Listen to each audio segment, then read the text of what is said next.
Ce week-end, le réseau Twitter a décidé de bannir définitivement Donald Trump. Est-ce un scandale ou est-ce normal de bannir le président suite à ses différentes déclarations? Débat dans un instant en direct sur ce plateau. Auparavant, le rappel des faits.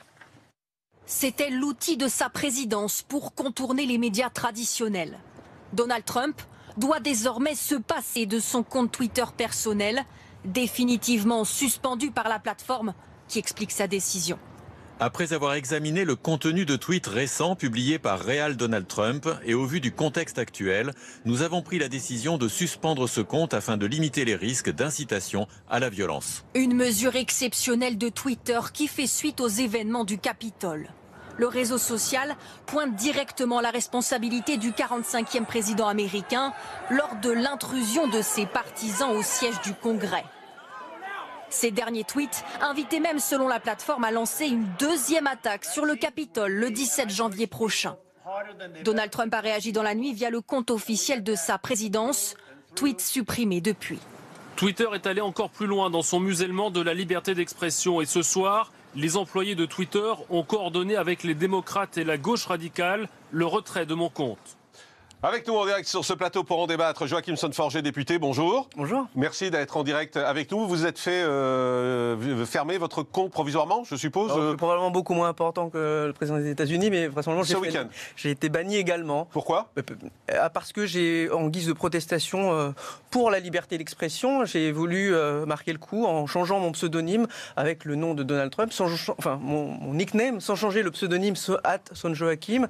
Et ce geste-là, plus le fait d'avoir retweeté Edward Snowden qui parlait de damnatio memoriae, l'effacement des mémoires, a suffi à provoquer un effacement de mon compte, une suspension de mon compte, j'imagine, selon un algorithme automatique qui visait vraisemblablement à supprimer tous les grands comptes, en tout cas tous les comptes certifiés, qui adopteraient cette posture de... Il est remis en service, votre compte, là? Toujours pas. Toujours pas. Votre compte est toujours fermé. Écoutez, simplement parce que vous avez mis la photo et le pseudo de Donald Trump. C'est surréaliste, quand même. Exactement, parce que d'autant plus que finalement, je suis député français, en tout cas encore pour un an.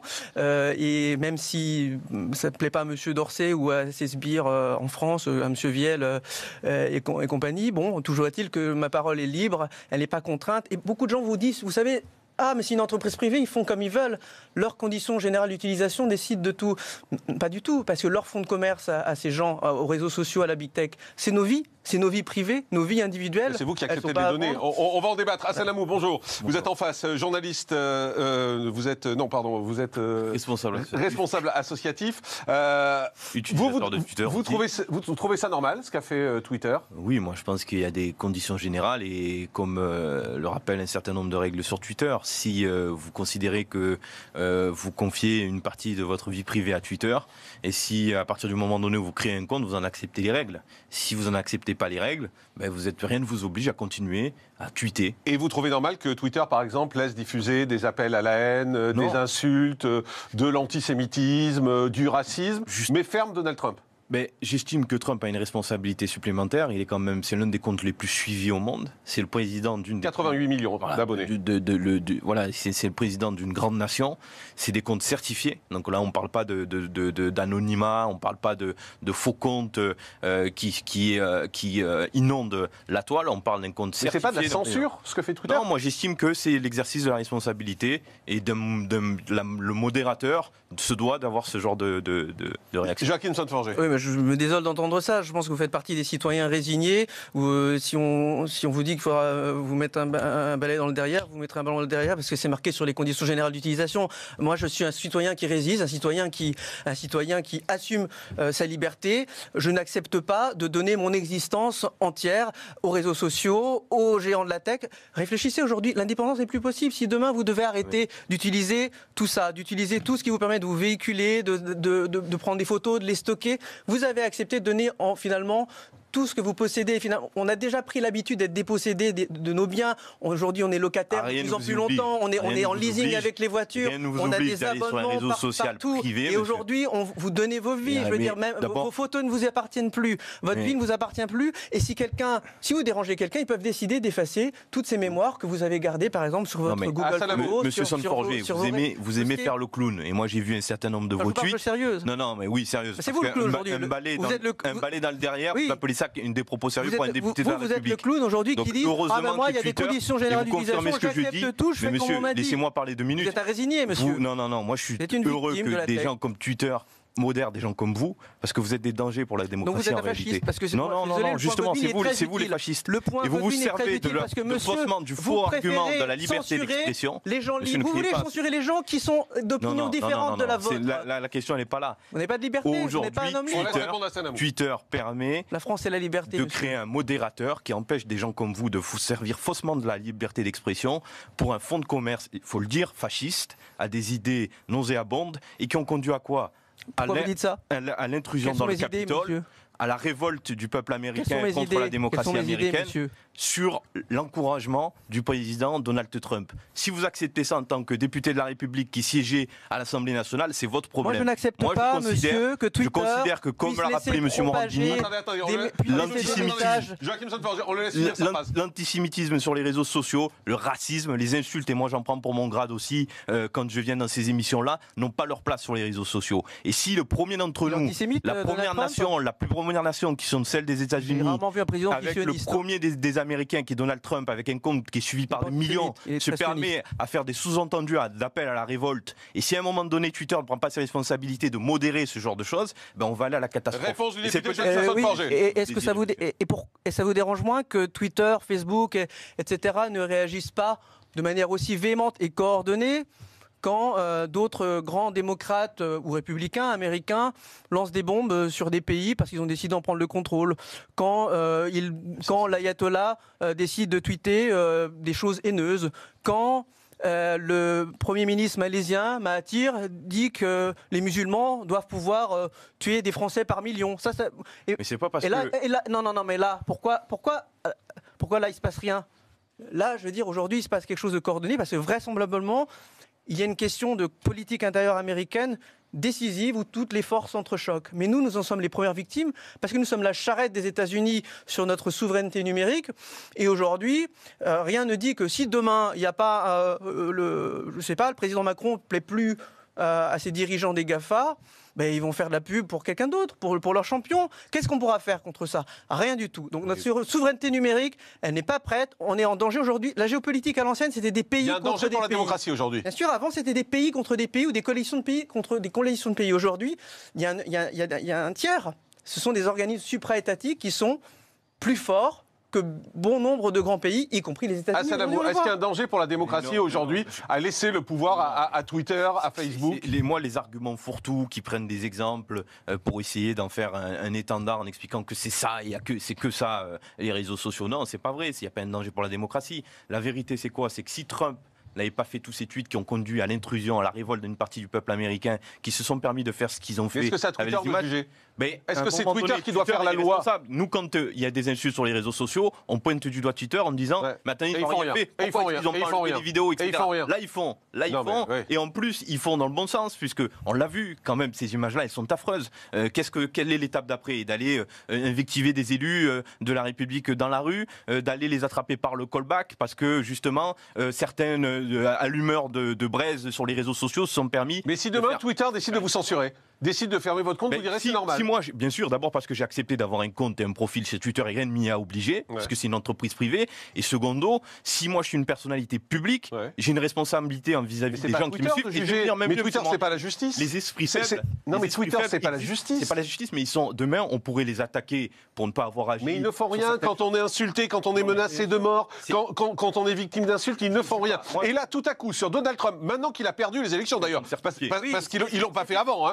Voilà, ils l'ont pas fait avant. Ils attendent qu'il perde les élections et quand il perd les élections, ils lui disent on ferme ton compte. Il n'a pas seulement perdu les élections. Que craignent-ils? C'est un homme qui est encore il a dit qu'elle allait passer le pouvoir. Il a dit qu'elle allait passer le pouvoir. C'est encore un homme qui est président au moins jusqu'au 20 janvier, qui a des pouvoirs certains et d'influence sur la population, ce qui n'est pas le cas de certains d'entre nous ici autour de cette table. C'est un compte certifié Twitter, donc qui est l'un des comptes les plus suivis au monde. Mais c'est Twitter qui fait sa justice. Mais c'est Twitter qui dit c'est Twitter. ce mec-là, il a dit des choses qui nous plaisent pas, on ferme son compte. Non, pas du tout. Il a continué, le président des États-Unis. Mais il n'a pas été condamné pour ce qu'il a dit pour l'instant. Il n'a pas été condamné, mais cette entreprise privée, elle a estimé que il répondait c'est eux qui font la loi. C'est eux qui font la loi. C'est une valeur de le constitution. modérateur. Les CGU de Twitter, c'est sa valeur de constitution des États-Unis, cher monsieur. Répondez. Emmanuel Macron faisait un tweet qui serait un tweet mensonger. Ouais.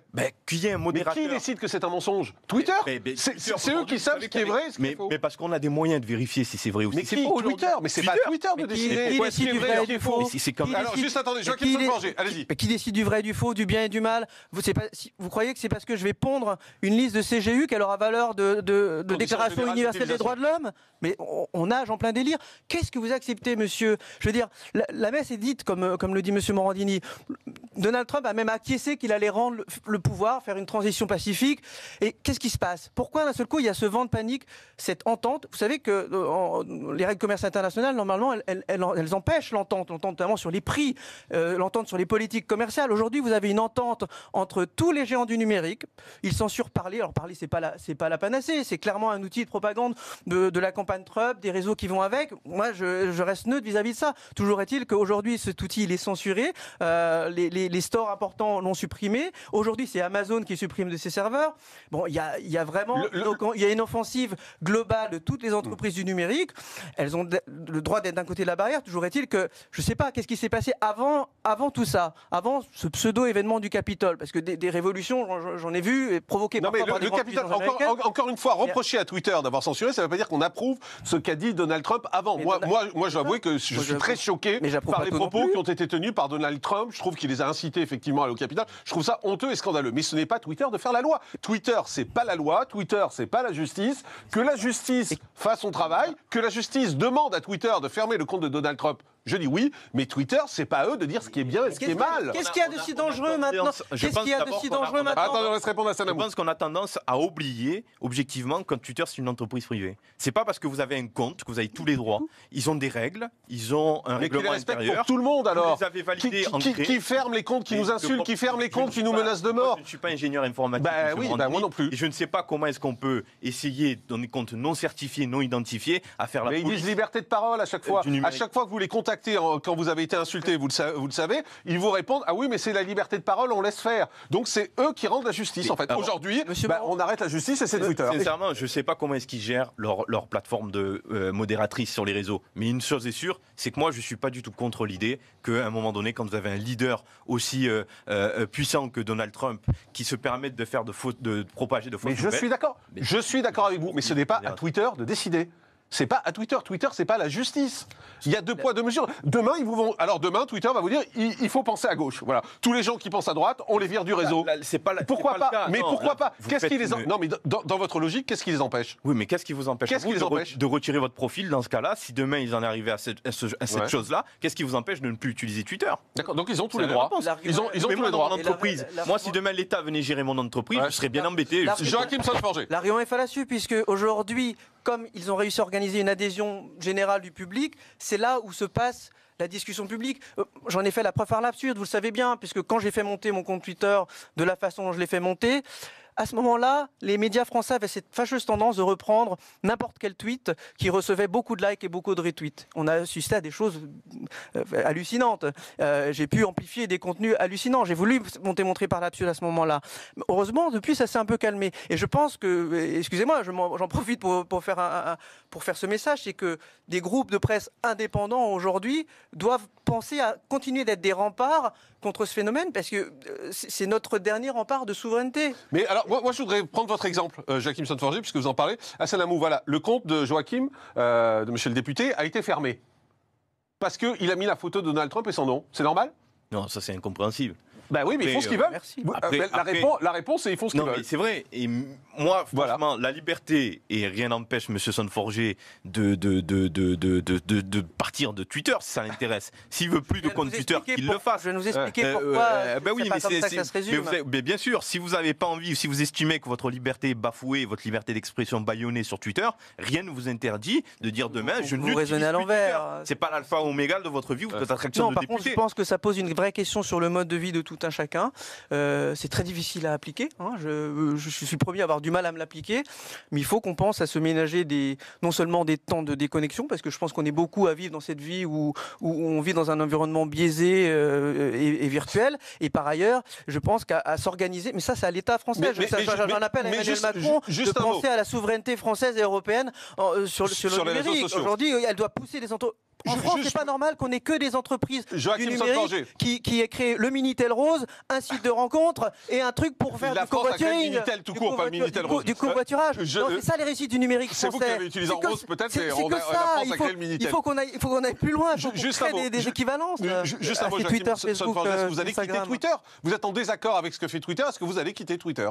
Mais pour le moment, pour avoir le droit ou pas de le quitter, je pense qu'il serait tout à fait normal que Twitter rouvre ce compte pour que je le droit en âme et conscience de décider. Est-ce que vous allez quitter Twitter?